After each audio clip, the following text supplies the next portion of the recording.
We are delighted to have you listen to Apostle Osbert Ajagu ministration. We are confident that same will help you navigate successfully issues of life and be heaven bound at the fullness of time. In Jesus' name. Life today. Amen. It's not by our power, not by our might, not by His grace. What is love? Love is a strong feeling of affection towards somebody who you are romantically or sexually attracted to. That is the definition of love in the secular world. It connotes fondness, warmth, intimacy, attachment, and endearness. I went down to the Bible to find out what love means. We are disciples of Christ. We are in this world, but not of this world. According to the biblical explanation of love, there are 4 types: eros, storge, philia, and agape. These are characterized by romantic love, family love, brotherly love, and God's divine love. Eros is a Greek word for sensual or romantic love, often associated with sexual desire. Can you imagine? Physical attraction and physical love. That's why marriages break. That's why friendship break. Because of lack of definition of love, the proper definition. Storge love is a family love, the affectionate bond that develops naturally between parents and children and sisters and brothers. While philia, according to the Bible, love is an intimate relationship that exists between brothers in Christ. But all these have expiration date. These days, love is measured by, as it were, what can you get from it? What is there for me? But that is not what we were created to love each other with. Depending on how you're able to service the relationship, it will die. But one love is certain.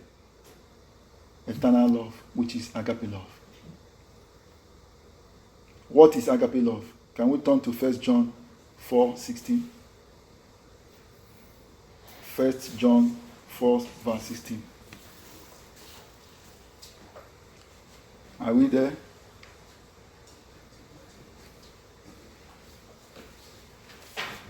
If we are there, let's know.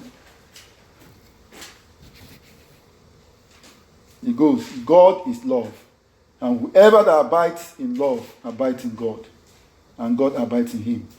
By this, love is perfected with us, so that we may have confidence for the day of judgment, because as it is, so also are we in this world.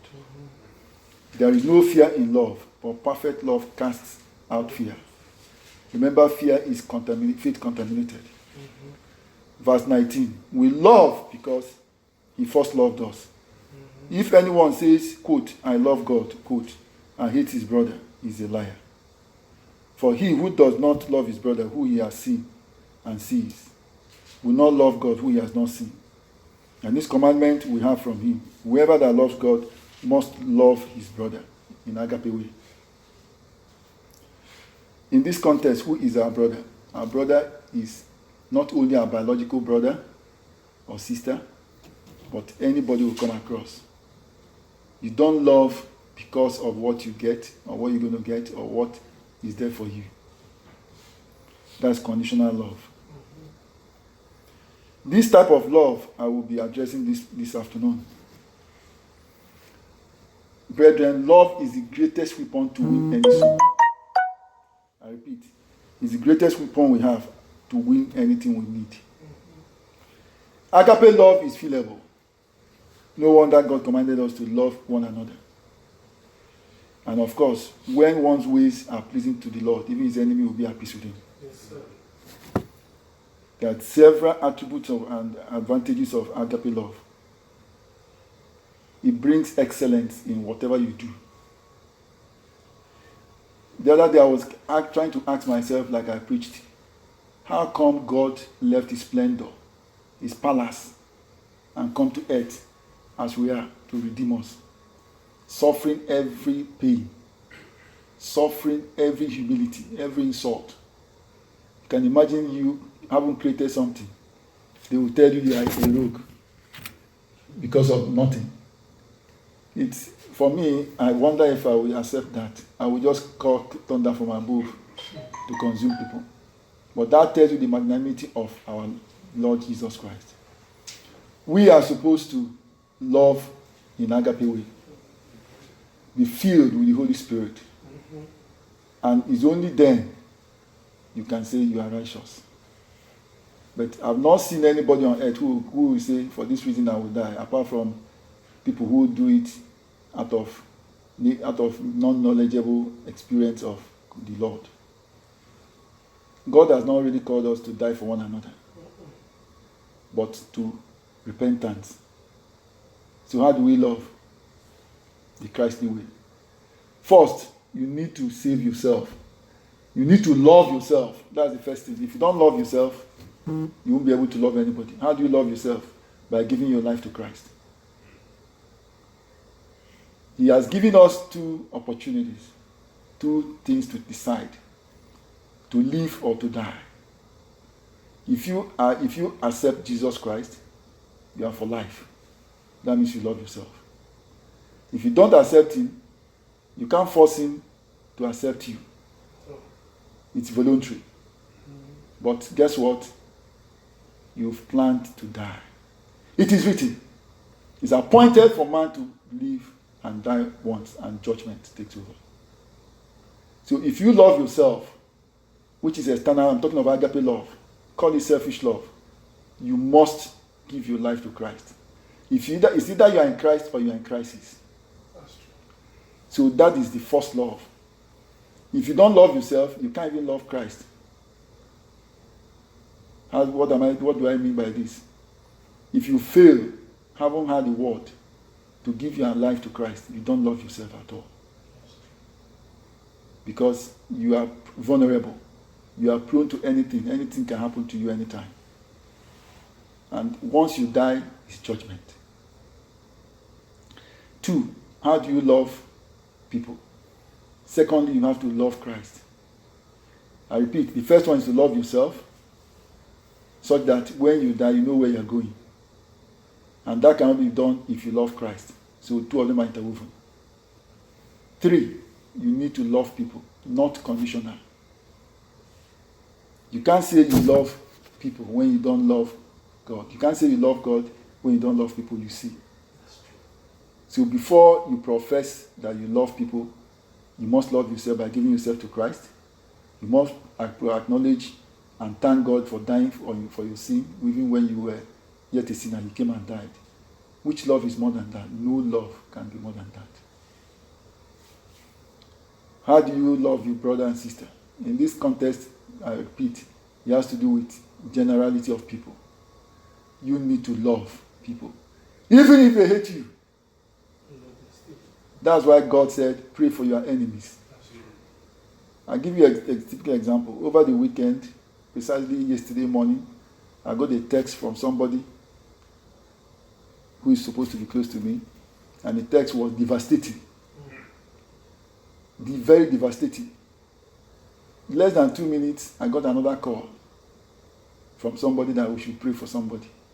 The first thought that came to my mind, why should I start praying when I have turmoil going on? But the Holy Spirit said, don't allow sentiments and distraction to affect your ministry. I said, so what do I do? Say pray. And I prayed.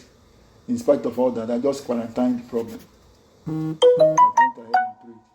And to God be the glory, the person is well and fit today. Amen. So what love can be more than that? You see, some of us who used to be in business, we were very happy each time business comes, money comes and all that. But when God set in, you find out that what makes you happy is different from what makes the world happy. Now, what makes me happy? If I win a soul. If I get people healed through Christ Jesus. If I let the captives free. If I lead people to salvation, I'm happy.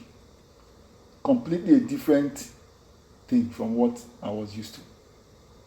May God bless us and give us the opportunity and the need to be like that in Jesus' name. Like I said, we love because he loved us first. What can you gain if you possess the whole world and lose your soul?